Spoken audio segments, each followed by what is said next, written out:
Is your PS4 friends list not loading? Does it just load and then throw an error? Hello all, and welcome to KMT. In this video, we discuss what's wrong with your PS4 and how you can still access your friends list.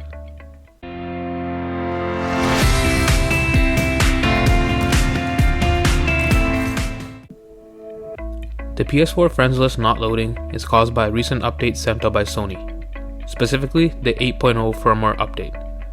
Users complain of seeing the WS44369-6 and the WS375050 error code saying cannot load.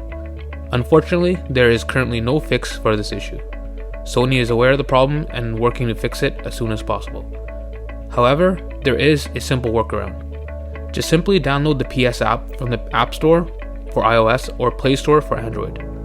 Log into your PSN account and you will be able to see all your friends and what they're up to. You can organize your games this way and enjoy playing online with your friends. Thank you for watching KMT. If this video helped you out, please be sure to give us a thumbs up and hit the subscribe button below.